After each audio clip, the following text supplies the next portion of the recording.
Бүгінгі сабақта тест нұсқа талдауды жалпы әрі қарай жалғастырамыз. Бірінші сұрақ. Біздің заманымыздан бұрын қай мыңжылдықтарда ұлы даланың оңтүстік, жайық, солтүстік Қазақстан аймақтарында нақты жоспармен тұрғызылған бірнеше бекініс қалалары мен қоныстары пайда болды дейді. Яғни бізден мыңжылдықтарды сұрайды. Әрине бұл бізде 3-ші ғасырдың соңы мен 2-ші ғасырдың басындағы 2-ші мыңжылдықтарда жалпы солтүстік Қазақстан аймақтарында нақты жоспармен бірнеше бекініс қалалар мен қоныстар пайда болған болатын. Яғни 3-ші мыңжылдықтың соңы мен 2-ші мыңжылдықтың басында. Екінші сұрақ. Сақтар дулыға мен сауытты қашан сирек пайдаланды? Дулыға мен сауытты. Яғни соғыс кезінде жауынгерлер өздерінің үстеріне сауыттарды киген болатын. Яғни сауыт деген ол киім.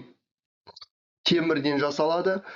Дулыға деген сол сарбаздардың бастарына киетін бас киімді дулыға деп атаймыз. Қашан сирек пайдаланды? Яғни сирек деген өте аз пайдаланын өздерінің жорықтарында қолданған деп келтіреді. Ол біздің заманымыздан бұрын 4-ші ғасырда сирек пайдаланған болатын. Үшінші сұрақ. Қай ғасырда халықтардың даму деңгейі жоғары болды? Халықтардың даму деңгейі жоғары болды дейді. 4-ші 1-ші мыңжылдықта, 4-ші 2-ші ғасырда, 3-ші 1-ші мыңжылдықта және 4-ші ғасырда. Біздің заманымыздан бұрын 4-ші және 1-ші мыңжылдықтарда халықтардың даму деңгейі жоғары болды.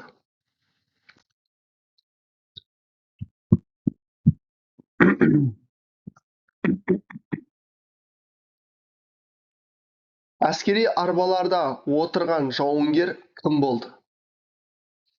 Арбаларда бізде жауынгерлер арбаны басқарып отырған болатын.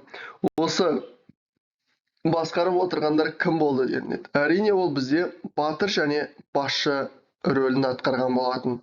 Жас әскери андрондықтардың рубашысы және қарапайым әскери адам болмайды. Қысқа сапты сүңгі, найза, балталар неден жасалды? Яғни қару-жарақтардың ішіндегі бізде осы сапты сүңгі, найза, балталардың барлығын әрине бізде негізінен жасалды қоладан. Ол тастан болмайды. Тастан ол ежелде ең алғашқы адамдардың қолдарына ұстап қолданғаны үшкір тас. Темір ол кейіннен, ағаш деген мүлде болмайды. Жалпы адамзат баласының ежелгі дүниедегі Қазақстан тарихы, ежелгі Қазақстан тарихы ол бәріміз білеміз 3 кезеңнен тұрады. Ол біріншісі тас, екіншісі қола, үшіншісі темір дәуірі. Тас дәуірінің өзі 3 кезеңге бөлінеді. Ол палеолит, мезолит, неолит. Тас дәуірі мен қола дәуірінің ортасындағы өтпелі кезең мыс тас дәуірі ол энеолит болып табылады. Содан кейін бізде қола кезеңі болған болатын. Яғни қола дәуірі. Тас, қола, темір деп аталуының себебі сол кездегі адамдардың еңбек құралдарының барлығын осы байланысты жасаған болатын. Мысалы, тас дәуірінде еңбек құралдарының барлығы тастан жасалды. Сол себепті бұны тас дәуірі дейді. Қола дәуірінде қоладан жасалды, темірде темірден. Қоланың жасалуы ол бізде қалайы мен мыстан жасаған болатын. Осы екеуінің қосындысынан бізде қола жасалған болатын. Әрі қарай. Енді қосымша мәліметтер айта кететін болсақ, жауынгерлік арбада тізгінші мен жауынгер отырды. Жауынгердің басты қаруы адырнасы бұғы сіңірінен жасалған садақ пен бүркіттің қауырсыны қадалған ұшы сүйек жебеден тұрды. Жебе қорамсағы арбаның бүйіріне бекітілді. Шауып бара жатқанда жауынгер ұшы қоладан жасалған сүңгіні лақтырып, ұзын найзамен, қола айбалтамен, қысқа шоқпармен немесе қола қанжармен де шайқасты. Ол басына дөңгелек дулыға, үстіне теріден, негізінен өгіз терісінен жасалған женсіз сауыт киді. Оның үстіне қола қаңылтырлар мен жалпақ сүйектер орнатылды. Дөңгелек немесе тік бұрышты қалқан ағаштан немесе теріден жасалды. Бұл қосымша мәлімет. 6-шы сұрақ. Жақсы сақталып, топырақ пен бөренелерден тұрғызылған екі бекініс дуалы бар қала. Екі бекініс дуалы бар қала, бұл жерде бізде әрине Арқайым қаласы болып табылады. Есік, ол бізде сақтардың табылған 1969 жылы Кемел Ақышев бұл Есік обасынан алтын адамды тапқан болатын. Аржан, Алтай, Саян жерлері болмайды. Бұл Саян жерлерін Саян ғұндардың Шанеуиі Мөде басып алған болатын, өзінің жаулаушылық жорықтары кезінде. Әрі қарай. Еуразия көшпелерінің ұлы туындысы. Еуразия көшпелерінің ұлы туындысы, әрине бұл жерде бізде киіз үй. Саға елдерінің киімі, Бехистун жазбасы, қорым дегендер жатқызылмайды. Киіз үй. Жалпы киіз үй 3 бөліктен құралған болатын. Киіз үйдің ең төбесі, бәріміз білеміз, ол шаңырақ.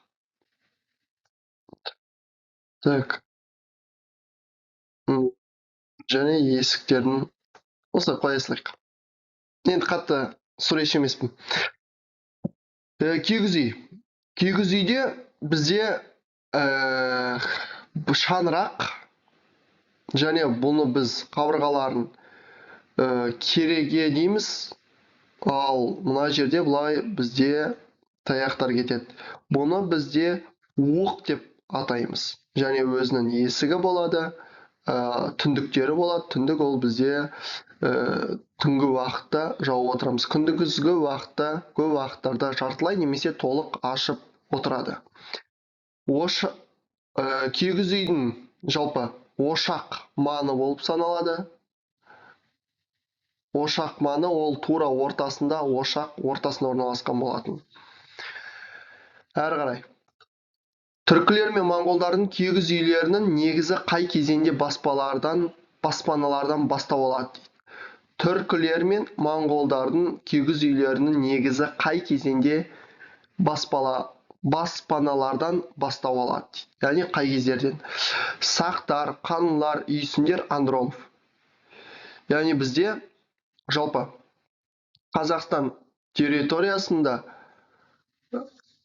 өмір сүрген тайпалар, сақтар, ол толығымен Қазақстан территориясында, мына жақта мысалы бізде батыста сарматтар деп алатын болсақ, қалған бөліктерде сақтар. Қаңлылар, олар бізде Сырдың орта және төменгі ағысында өмір сүрген болатын. Үйсіндер Жетісу аймағында өмір сүрген болатын. Андроновтықтар, олар орталық Қазақстан бөлігінде солтүстікке қарай өмір сүрген тайпа. Енді бізде бұл жерде сақтар болмайды. Неге? Себебі сақтар бізде өмір сүру жағынан ерте темір дәуіріндегі сақ кезең. Қаңлылар кейінгі темір дәуірінде, үйсіндер де кейінгі темір дәуірінде. Бұл жерде Андронов тайпалары қола дәуірінің кезеңде өмір сүрген тайпалар. Бізде моңғолдар мен түркілердің киіз үйлерінің негізі баспаналар осы Андронов тайпаларынан бастау алады. Әрі қарай. Біздің заманымыздан бұрын 4-1 мыңжылдықта халықтардың даму деңгейі қандай болды дейді. Әрине, жоғары болды. Сақтардың қысқа жебелерінің ұштары неден жасалды? Қысқа жебелердің ұштары әрине ол бізде сақтардікі қоладан жасалған болатын. Ағаштан, тастан, темірден емес, қоладан. Далалықтардың ыдыстарға қандай өрнектер салып безендірді дейді. Далалықтар ыдыстарға өрнектер. Яғни өрнектер дегеннен кейін әрине білеміз ою өрнектерін салған болады. Әлемдегі түкті кілемдердің алғашқылары. Түкті кілемдердің алғашқылары олар бізде пазырық кілемдері болып табылады. Күмбез деген ол шатыр болмайды. Зәулім күмбезді ол мүлдем итабан деген сәйкес емес. Әлемдегі түкті кілемдердің алғашқылары пазырық кілемдері. 13-ші сұрақ. Есік қорғанынан табылған алтын адамның жасы нешеде болған? Есік обасына 1969 жылы Кемел Ақышев, зерттеуші археолог, есік обасынан 17-18 жасар ханзаданы тапқан болады. Әрбір андрондық қаланың жанында қорғанды жерлеу қорымдары мен малға арналған 2 жайылымы болды. Қорымдардан әскери арбалар жиі табылды. Бұндай қоныс түрлері Авестада вар деп аталды. Вардың 3 қабатпен орналасуы аңыздан бастау алады. Аңыз бойынша ең алғашқы патша Има адамдар мен малдарды сыйдыру үшін жерді 3 мәрте кеңіткен деп сипатталады. Енді бұл әрине аңыз. 14-ші сұрақ. Ұлы дала тұрғындарының салт атты әйелдің киімі қандай болды дейді. Яғни ұлы дала тұрғындарының салт атты киімдерінің әйелінің киімі қандай болды дейді. 5 қара жолақпен тоқылған қысқа әрі кен жүн белдемше, олар қысқа кимейді. 5 қызыл жолақпен тоқылған ұзын әрі кен жүн белдемше киді, тоқылған, бірақ 5 қызыл жолақпен болмады бұларда. 3 қызыл жолақпен тоқылған ұзын әрі кен матадан тұратын белдемше. 3 жолақ болды, ұзын әрі кен, бірақ матадан емес. Бұлар әрине 3 қызыл жолақпен тоқылған ұзын әрі кен жүн белдемшелерді киген болатын. 15-ші сұрақ. Садақ пен жебе арнайы қорамсаққа салынып, қайда тағылды деген сұрақ екен. Садақ пен жебе ол бізде мезолит кезеңінің ең үлкен жаңалығы болып табылады. Қорамсақ деген ол жебелердің салатын ыдыс, яғни орны. Соны қайда тақты? Әрине олар белдеріне таққан болатын. Қолға болмайды, аяққа да болмайды, асат аяққа деген ол мүлдем шындыққа жанаспайды. 16-ші сұрақ. Арбаның доңғалақ диаметрі қандай болды? Яғни диаметрі 90 сантиметр болған болады. Сақ ерлері жеңі ұзын, белден төмен түсетін кен жейде мен балақ жағы тарлау шалбар киді. Шалбар скиф және сақ киімінің негізгі бөлігі. Өйткені бұған дейін Жерорта теңізі мен алдыңғы Азия халықтары шалбарды білмеді. Ол үлкен жаңалық. Мысалға, шалбарды Жерорта теңізі мен алдыңғы Азия халықтары білмейді. Осы уақытта сақ ерлерінің кезеңінен бастап. Жейденің сыртынан ұзын түймесі шекпен киді. Оның көбінесе желбегей жамылды. Аяғына теріден табан орнатылған киіз етік киді. 17-ші сұрақ. Қола дәуірінің негізгі көлік құралы не болды? Әрине, көлік құралы бізде әскери арба болған болатын. Сиыр болмайды. Ол кезде көлік пен ұшақ жоқ. Пазырық кілемнің ерекшелігі дейді. Пазырық кілемі матадан даярланған және ашық түс. жүннен даярланған және ашық түсі, матадан даярланған қоңыр түс, қоңыр түс емес, ашық түс, бірақ пазырақ кілемін жүннен даярлаған болады, матадан емес. 19-шы сұрақ.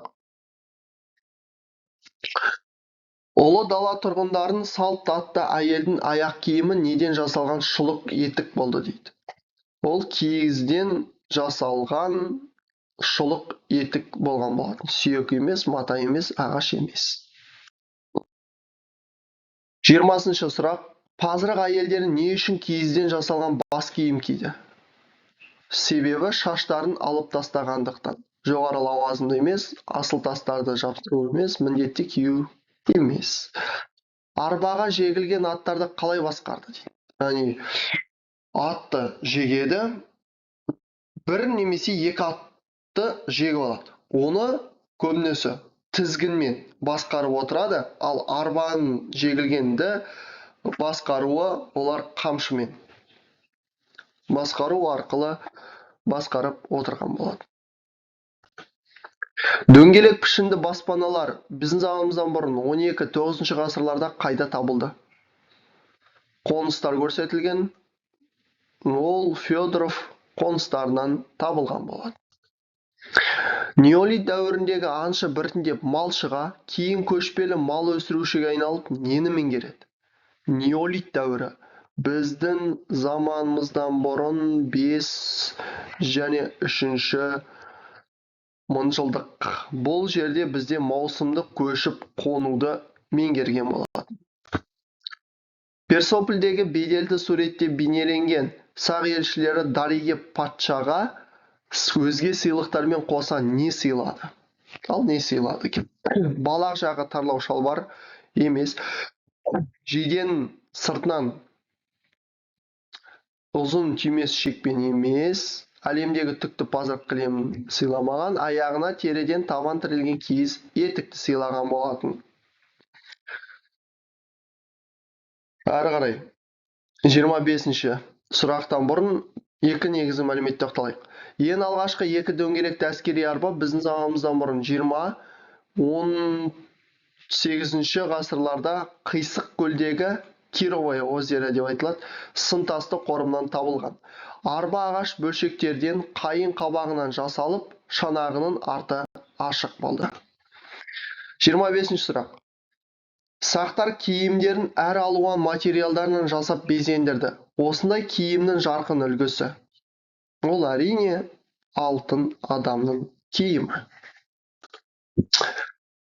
Жақсы сақталған топырақ пен бөренеден тұрғызылған қанша бекініс Арқайым қаласында қалды дейді.